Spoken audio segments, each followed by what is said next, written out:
All right, let's talk about changes of state and specific heat.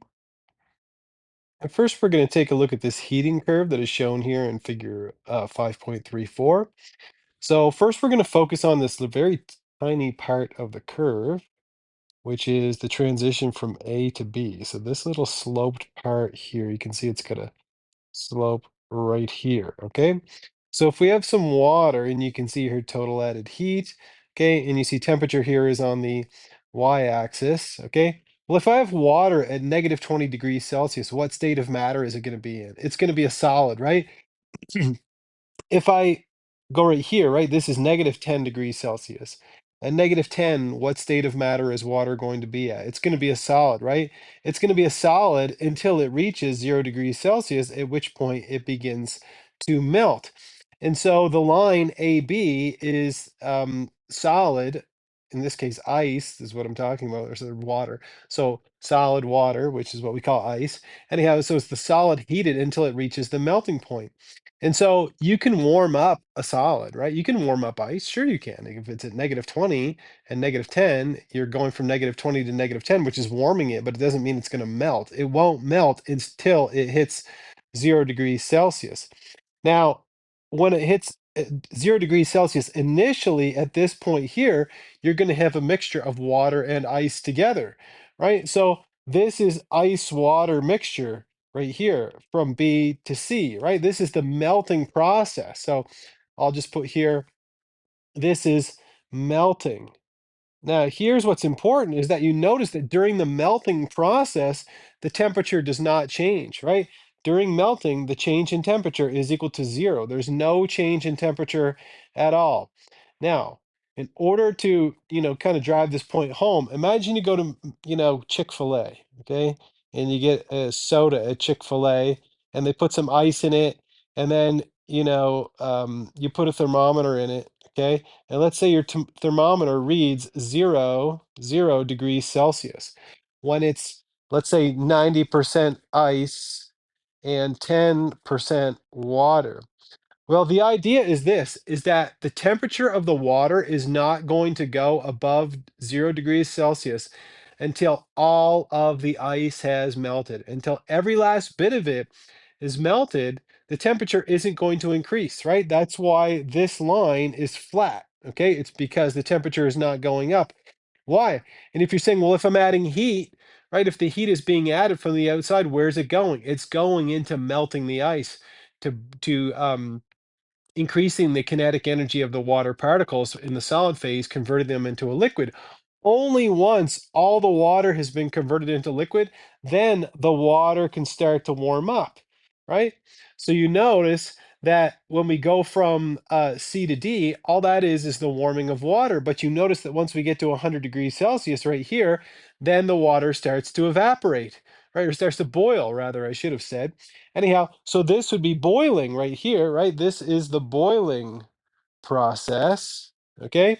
And then all of the water, all the heat that's going into the water when it's boiling is going into breaking the intermolecular forces between the water molecules, and the temperature can't start to rise again until it's all been converted into water in the liquid phase, okay? And so that's our heating curve. And so that way we were able to predict what's occurring during C to D, that's the warming of the water, D to E, that's boiling, and then E to F, that's the heating up of the steam.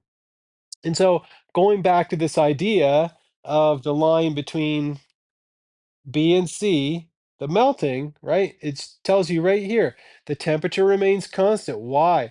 Because all of the added heat goes toward breaking the attractive forces in the ice to convert it into water in the liquid phase. Now, what's neat about this is that we can do a mathematical treatment of this by looking at the heat of fusion and the heat of vaporization. Just want to clear up the word fusion. Fusion is melting in chemistry class. So when you hear fusion is melting, so the heat of fusion or heat of melting is the amount of heat energy required to melt exactly 1 gram of a solid substance at a constant temperature. So it turns out that the heat of fusion is 80 calories per gram. If you're wondering about calories, maybe you've heard of the joule before, and 1 calorie is equal to 4.184 joules, but we're going to be dealing with the calorie in here. And so if you want to figure out how much heat does it take to melt a certain amount of ice, for example, you would use this formula that's shown here, where Q, which represents heat, okay, is equal to the mass of the substance in grams multiplied by the heat of fusion, which is 80 calories per gram. So if we take something in grams and multiply it by calories per gram, you can see that grams are going to cancel out, and we're going to end up with our Q is going to be some kind of heat answer in calories, right? Because calories are a unit of energy. Now, if we want to measure the amount of heat that it takes for vaporization to occur, it's a similar formula, but now we multiply the mass by the heat of vaporization. And again, heat of vaporization is the amount of heat required to vaporize exactly 1 gram of a liquid substance at a constant temperature. And so it turns out the heat of vaporization for water is 540 calories per gram. And so again, we would be taking grams and multiplying it by the units of calories per gram, just like we did before. I'm just repeating myself. And so again, we're going to get a number where our heat is going to be measured in calories. And then if you were asked to give the heat in joules, you could use this conversion factor here to convert it into joules. All right, you have to bear with me while I do this one. I'm going to get my calculator out here to make sure I don't make any mistakes on it here. But it says calculate the amount of heat released when 5 kilograms of steam condenses to water at 100 degrees Celsius in a system. Well, on the previous slide, we saw that Q, maybe I could use a pen here, Q was equal to mass. So heat is equal to mass times heat of vaporization. Now, if you're saying, well, here we're not talking about vaporization, we're talking about condensation. But remember, vaporization is going from a liquid to a gas. Condensation is just going from a gas to a liquid. So it's going to be the same amount of heat, it's just in the opposite direction. So the mass of our water in this case, we want it in grams. They've given us 5.0 kilograms. So we're going to put 5.0 kilograms. And we know we can convert that into grams because we know in 1.0 kilograms, there's 1,000 grams like this. So this way kilograms and kilograms would cancel. And the heat of vaporization for water was 540 calories. Calories. There we go. That's the right unit in the right place per gram. And so we see that grams are going to cancel. And so we're going to end up with calories as our final answer. So we're going to take 5,000. So 5,000 and multiply it by 540. And so we're going to get 2,700,000. So I'm just going to convert that into scientific notation. So I'm going to put 2.7 times 10 to the power of 6 calories.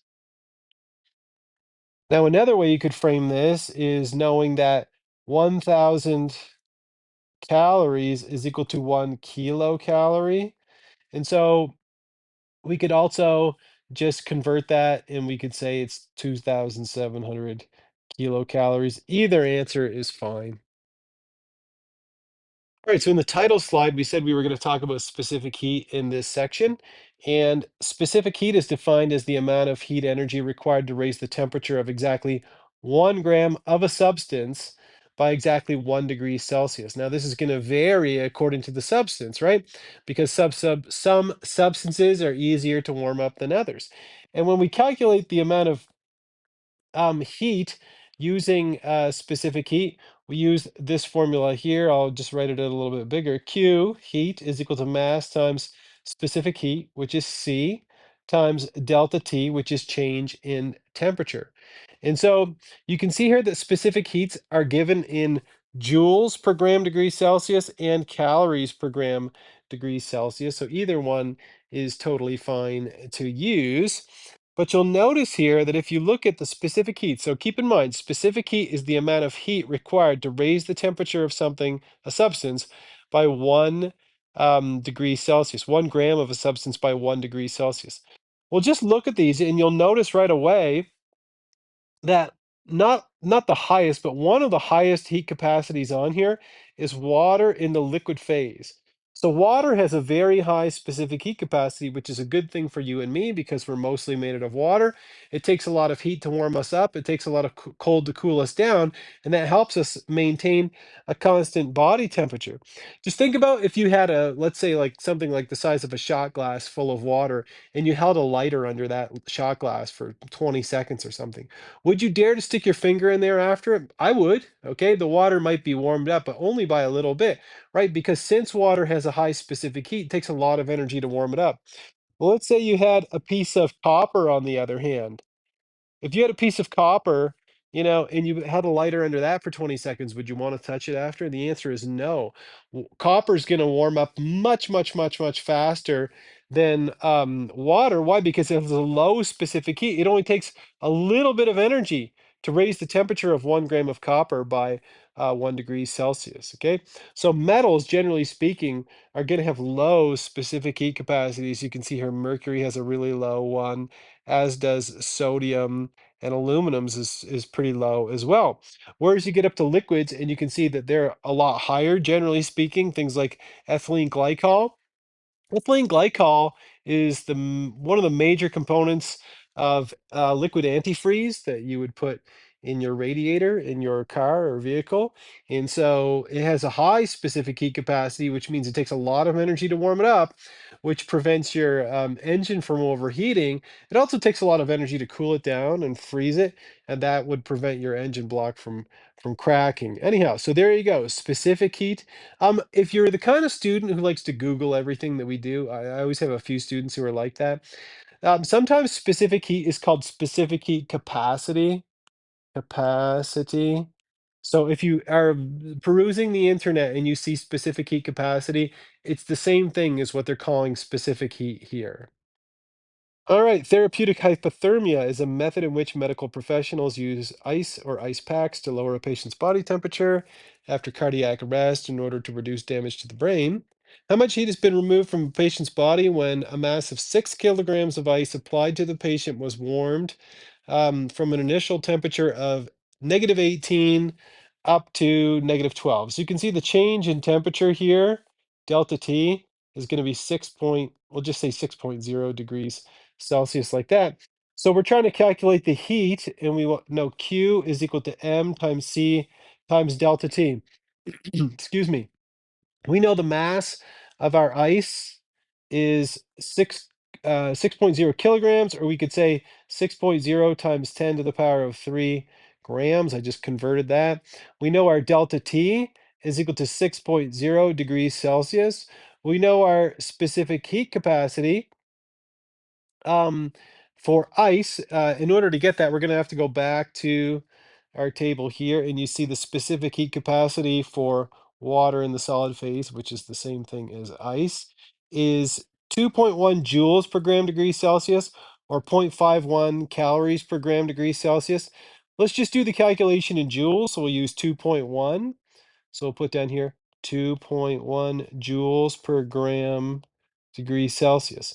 So now we'll just take all these and plug them into our formula. So Q is equal to mass, 6.0 times 10 to the power of 3 grams, times our C, which is 2.1 joules per gram degrees Celsius, times our delta, oops, our delta T, I'm getting carried away here, which is 6.0 degrees Celsius.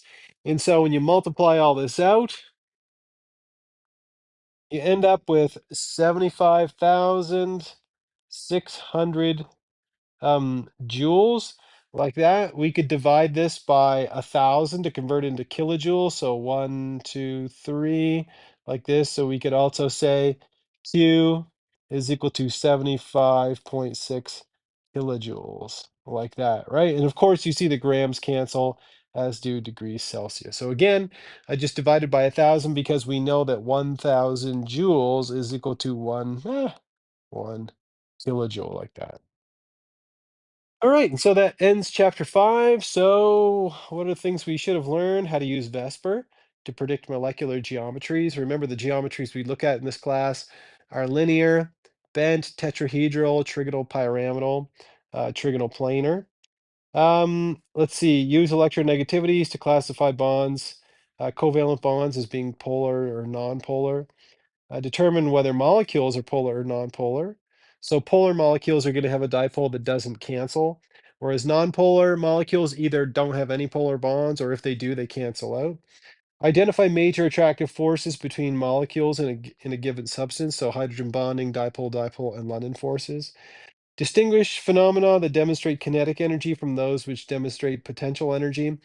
So remember, kinetic energy has to do with movement, whereas potential energy is position. Identify the states of matter using density, shape, compressibility, particle interaction, and molecular movement. So know how those five properties relate to solids, liquids, and gases.